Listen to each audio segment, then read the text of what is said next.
Now, this is a person that I have known for, gosh, probably 3 decades now. You can see her every other week on cable television on Two on the Aisle, the long-running theater review show co-hosted by our friend Charlie Gross. You can see it at mnn.org. We heard from Charlie earlier in the show. Now we get to hear from his co-host, Leslie Hoban Blake. How you doing, Leslie?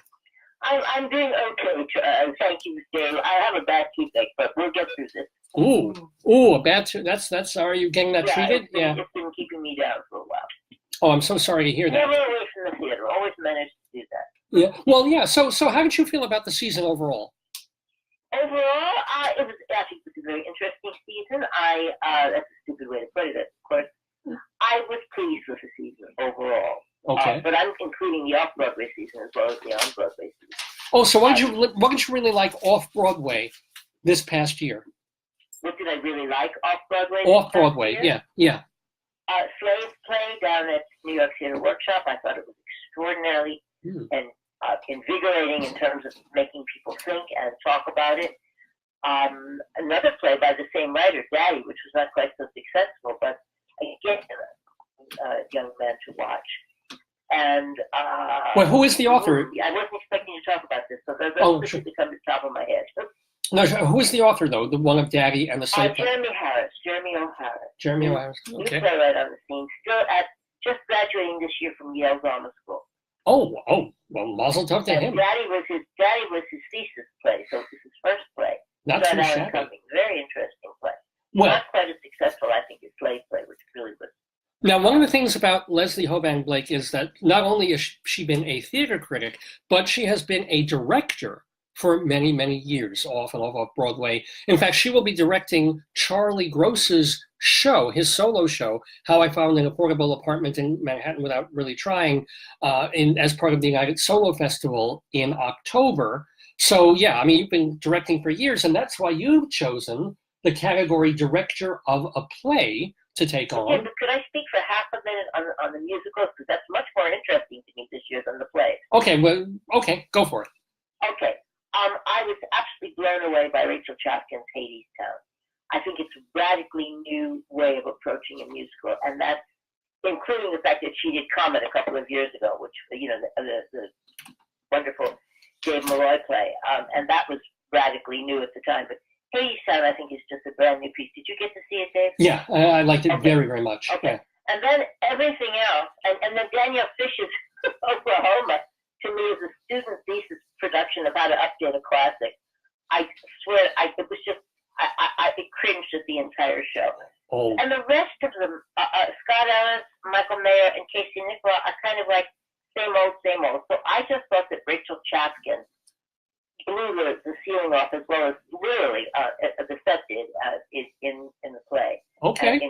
In terms of musicals, and I was really very excited about it. So I will now go back to director of play, which I know. Let me read off the nominees. The nominees for director of a play are Rupert Gould for Ink, Sam Mendes for The Ferryman, Bartlett Sher for To Kill a Mockingbird, Ivo Van Hove, Network, and George C. Wolfe for Gary, a sequel to Titus Andronicus. Leslie Hoban Blake, your thoughts? Well, I find it very interesting that Gary is even in this mix, because I think it's an embarrassment that George C. Wolfe directed it. He's one of our finest directors, and it is such a piece of, I don't know what to call it. I found it, so I would have left it if there had been an intermission for me to leave that. It really, really was a dreadful piece of work. That being said, I go back to, there are only two plays that I think deserve a directing nomination. Okay. I think Bart Sher on Mockingbird was a nice, solid piece of direction on a fairly slow-moving play. But Rupert Gould and Sam Mendes have two really fascinating plays. Ink is a fast-moving British historical piece about the rise of Rupert Murdoch and the Sun in England. And I happened to be there the year that the Sun came out and did all this. So to me, it wasn't a big deal because I was used to the tabloids that we had. But for the English, it was like mind-blowing. And then Sam Mendes in Ferryman goes back to every other Irish play that ever existed. You can find pieces of Sean O'Casey and pieces of John Millington sing, and in this piece. And you can also find pieces of oh God, the guy who wrote I'm blanking. Anyway, the Beauty Queen of Lenan and those shows too. Yeah, I think I know who you're talking about. Yeah. Oh, and also O'Neill, of course, and also O'Neill. But the guy who wrote it was an Englishman, and he was writing a play for his wife. This is Jez Butterworth. Right. And so I think he probably went to the best sources available to find rhythms and patterns and whatnot. But it's really interesting the way he pulled it all together into something brand new. That was the point I was trying to make about that. So I went eeny, meeny, miny, mo on this one. Sam Mendes did a fabulous job with like 120 people and animals on the stage. It's a gigantic cast, and he pulls them all together, and you're never confused about who's doing what, and everybody has this little thing to do, and they do it. And then Rupert Gould put a musical number in the middle of a political dramedy, as it were. So I found both of them to be very inventive directors on this. I wouldn't be surprised if it were a tie between the two. If I had to give it, I would say probably more people have seen Ferryman, and therefore probably Ferryman will win the award. Now, Leslie, you've left out a glaring omission here that, don't forget, and you may not like the play much, but certainly Ivo Van Hove, the director of Network, that thing has been directed within an inch of its life. Yes, it has, but I'm so glad he was left out. That's like, no, he's in there. You left him out. Yeah. What Ivo Van Hove did on that play is what he's done with every other play. He eviscerates he took a movie this time. He eviscerates the piece, and then he recreates it. And of all the pieces, this one was set in the place that he should have been the most innovative. And he went for the same sort of thing that 1984 did. I mean, you have cameras on all the time. You have lights on all the time. You have, and he screwed up the play. He made Bryan Cranston's character the lead. He's not. As much as we love him for yelling, I'm mad and I'm not going to take it anymore. He's not the lead character. The lead character is William Hogan and Faye Dunaway in an inappropriate love affair and a power struggle. That was the lead part of that movie. Fair enough, but this is the side with two inappropriate actors. So I'm sorry. Well, yeah, but I mean, that's the director's prerogative and the playwright's prerogative. People complain that they don't change movies enough when they turn them into plays and musicals. This was a choice. Obviously, you have a star. If you want to give him points for changing it, fine. I give him 125 points for changing it. But I don't think he made it better. I don't think he made it interesting. Now, was there anybody left out of the category that you think should have been in there? Any other directors that you would have put on this list? I would have liked to see Lila Newberger get in there for Waverly Gallery.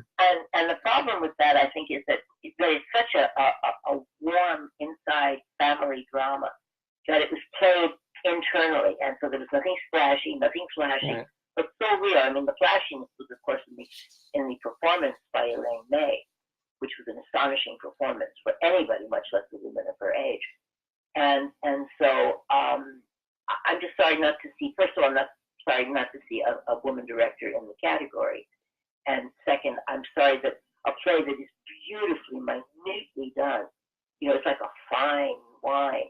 And I think it was overlooked because it wasn't flashy enough. And it was also in the fall. I think if Waverly Gallery had opened in the spring, it would have been a little bit more of a contender, as it were. Well, I think you're right about that. I think that had to go head over heels as well in the musical category. I think it got remembered, but it didn't get remembered. I know exactly what you're saying. Now, speaking of memories, let me ask you one more question while we have you, Leslie Hoban Blake. I still have my memory. Yes, go ahead. Well, since you've been a director for so many years, do you have a certain, I won't use the word ethos because it sounds pretentious, but is there some particular basic thing that you keep in mind whenever you take on a new show that you're going to direct? Well, the first thing is I have to understand it. I've turned down plays that I haven't understood, and then I've seen other people do it, and I go, oh, that's what it was about. You can really get a play that comes across your desk, and for whatever reason, it does not sing to you or speak to you, whether it's a musical or a straight play. And if it doesn't, I know enough not to try to do it. I can tell you what I don't do rather than what I do. Okay. I'm surprised sometimes at the plays that do grab me because sometimes they're very I don't want to say sexual word there, but they're very hard hitting and I go, wow, I really get that. I want to do that one. Or sometimes they're just very interior. There's no specific ethos, I don't think, other than if I don't get it, I can't do it. Well, that's great. Well, we are thrilled to get you every year in the neighborhood, joining us for the Total Theater Tony special. I do these segues, I know, but thank you, Leslie. It's always a joy to talk to you, and I wish you first of all, I wish you when you're getting your tooth done. It's not a question of that. This is a problem with the sinus area, Ooh. And it's larger than a simple tooth thing. It's been going on for a couple of weeks, and I wish if they could just pull the damn thing out, I would say do it. But there's nothing. It's not the tooth. It's the you don't want to hear this. Well, no, feel better. It's painful. I'm in pain. Man. I look forward to seeing you in Dresden in August. That sounds great. Thank you, Leslie. Happy Tony time. Bye. Bye-bye. Leslie Hoban, Blake, ladies and gentlemen, in the neighborhood as part of the 15th annual Total Theater Tony show with me, Dave Lefkowitz.